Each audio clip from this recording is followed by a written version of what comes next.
घोड़ा दौड़ रहा है और दगड़ दगड़ दगड़ दगड़ 38 पेज पूरे कर दिए। वो खुदा के बंदो, हुसैनियत की तुम बात कर रहे हो यजीदियत से हाथ मिलाकर। एक सेशन में मुझे अच्छी तरीके से याद है कि मेरी बहन शाजिया मरी टमाटर भी लेकर आई थी।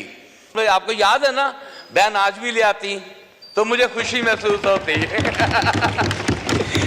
वो यहाँ पर हमारी वजीर आला को छोटी सी सर्जरी कराने के लिए बाहर जाना पड़ता है, सिंध बुला लिया करें ताकि हमारे पैसे बचा ले कौम के। मेहरबानी फरमाकर यकीन करें, अगर मैं फैक्ट एंड फिगर्स पर एक एक पॉइंट पे मैं बात करूं तो मैं इस जमात को उठने ना दूं यहां से। जनाब स्पीकर, ये ईवान सामने कायद-ए-आज़म मोहम्मद अली जिन्ना की तस्वीर है, ये अल्लाह के नाम है, ये पाकिस्तान की अवाम के वोटों से इंतखाब हुआ ऐवान जिसमें फॉर्म 45 और 47 दोनों बैठे हुए हैं। और ये सेनेटर औरंगजेब साहब ने एक बजट स्पीच जो है वो यहां पर पढ़ी, जिसके पेज नंबर 1 पर जनाब स्पीकर साहब हाउस को इन ऑर्डर कराएंगे प्लीज। जिसके पेज नंबर 1 पर सेनेटर औरंगजेब साहब कहते हैं कि जनाब ये शहबाज शरीफ साहब की क़यादत में, मियां मोहम्मद नवाज शरीफ साहब की क़यादत में बिलावल भुट्टो, जरदारी साहब, खालिद मकबूल सिद्दीकी, चौधरी शुजात, अलीम और दीगर के नाम लेकर कि उनसे ये रुजू करके बजट बनाया गया है। और पाकिस्तान पीपल्स पार्टी की लीडरशिप मीडिया पे इस ईवान में खड़ी होकर कह रही है कि हमसे पूछकर ये बजट नहीं बनाया गया। MQM कह रही है ये हमसे पूछकर नहीं बनाया गया। चौधरी शुजात की तो शायद आप ही समझ सकते हो, उनसे भी पूछ लें कि पूछा गया कि नहीं गया। क्या क्रेडिबिलिटी, क्या हैसियत रह गई इस बजट की कि आपकी इत्तेहादी जमातें आपके साथ बैठी हुई हैं और वो डिनाई कर रही हैं इस बजट को। ये IMF का एक टेक्स्ट बुक है, सिर्फ टेक्स्ट बुक। वो एक अपना उस्ताद था, उसने शागिर्द से कहा कि तुमने कल घोड़े की दौड़ के ऊपर एक मजमून लिखकर लाना है और हो 38 पेजेस का, जैसे ये बजट है। तो औरंगजेब साहब की तरह उसने लिखा घोड़ा दौड़ रहा है और दगड़ दगड़ दगड़ दगड़ 38 पेज पूरे कर दिए। ये 38 पेज दगड़ दगड़ से पूरे किए गए। जनाब स्पीकर, 2013 में मैं उस जानिब बैठा हुआ था, इसहाक डार ने यहां पर बजट पेश किया, मुझे मौका मिला कि मैं अपनी स्पीच करूं। मैंने सारी रात बैठकर स्पीच पढ़ी, कोशिश की कि इसमें से कोई ऐसी बात निकालूं और कहूं कि इसहाक डार साहब ने बहुत अच्छा लिखा। लेकिन आप यकीन करें, अयाज सादिक साहब चेयर कर रहे थे, मुझे कुछ समझ में नहीं आया। और मैंने 2013 में जब मैंने देखा कि मेरे किसान, मेरे ताजर, मेरे सनतकार, मेरे मजदूर, मेरे डॉक्टर, मेरे असातिज़ा, मेरे सरकारी मुलाजम और दीगर मकातबे फिक्र से ताल्लुक रखने वाले लोगों का इस्तेसाल हो रहा है, तो मैंने ये बजट स्पीच फाड़ दी थी और हुकूमत में बैठकर जवाब दे दिया था कि मैं इसे वोट नहीं करूंगा। यहां पर MQM के भाइयों ने एक बात की कि जनाब हमें ताना दे रहे हैं कि जनाब आप हुसैनियत के साथ खड़े और यजीद। ओ खुदा के बंदो, हुसैनियत की तुम बात कर रहे हो यजीदियत से हाथ मिलाकर।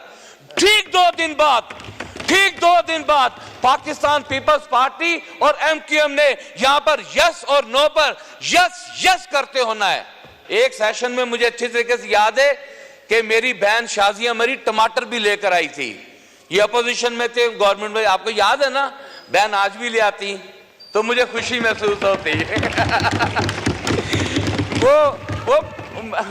वो मैंने समझा कि शायद आप बैठी हुई, शायद आप तकल्लुफ कर ही लें। EOBI में वो कोई रजिस्टर नहीं है।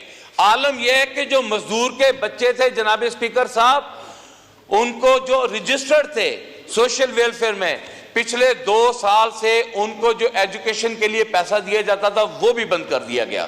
मैं आपकी वसासत से जनाब स्पीकर साहब एक रिक्वेस्ट करना चाहूंगा, मेहरबानी फरमाकर गवर्नमेंट से कहें कि वो बच्चे जिनकी तालीम बंद की हुई है 2 साल से मजदूर के, उनकी तालीम को जो है वो बहाल किया जाए। जनाब स्पीकर साहब बड़ी मुश्किल से टाइम दिया, 2 मिनट दे दें।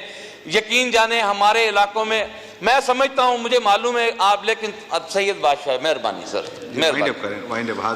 मैं एक रिक्वेस्ट और करना चाहूंगा, पावर लूम इंडस्ट्री जो आपकी लार्ज स्केल मैन्युफैक्चरिंग कंपनीज हैं जो कि सेल्स टैक्स का हिस्सा हैं, जो आप उनको बिजली का यूनिट दे रहे हैं वो ही यूनिट आप पावर लूम इंडस्ट्री को दें ताकि वो लोग अपना सर्कल चला सकें।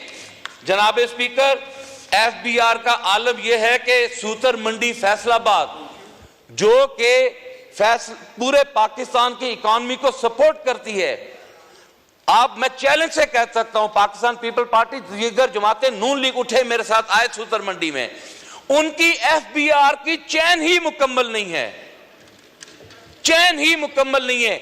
आड़तिया और ब्रोकर के दरमियान जो मिडलमैन है वो रजिस्टर्ड ही नहीं है।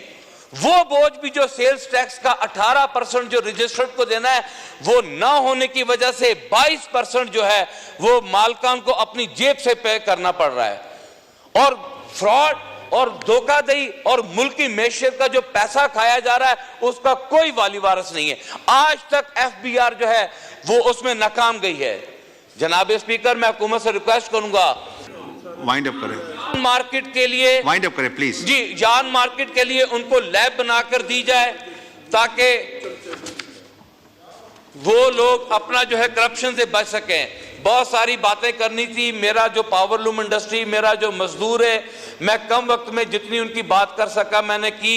जनाब स्पीकर साहब, मैं यकीन जाने सिंध का विजिट करके आया हूं, मैं दिल से अप्रिशिएट करता हूं पाकिस्तान पीपल पार्टी को, जिस तरह आप लोगों ने NICVD जैसे गंबर्ट हॉस्पिटल जैसे SIUT, मैं डॉक्टर हमारे जो प्रोफेसर वहां पर हैं अदीबुल हसन रिजवी साहब, मैं उन्हें खराज तहसीन पेश करता हूं इस ईवान में। उन लोगों की मेहरबानी की वजह से इतने मेहरबानी फरमाकर हमारे कुछ पैसे बचा लें। यहाँ पर हमारी वजीर आला को छोटी सी सर्जरी कराने के लिए बाहर जाना पड़ता है, सिंध बुला लिया करें ताकि हमारे पैसे बचा ले कौम के, मेहरबानी फरमाकर। ये तालीम का इन्होंने बेड़ा गर्क कर दिया है, हॉस्पिटल्स का इन्होंने बेड़ा गर्क कर दिया है।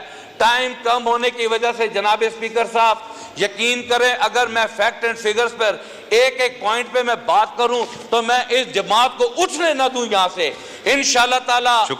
आखिरी बात जनाब स्पीकर साहब, इंशाल्लाह जनाब स्पीकर साहब, मैं दावे से कहता हूं वो दिन दूर नहीं है, ये पाकिस्तान तरक्की करेगा, पाकिस्तान दुनिया में नाम रोशन करेगा और करेगा तो इमरान खान के साथ करेगा। पाकिस्तान जिंदाबाद। मेहताब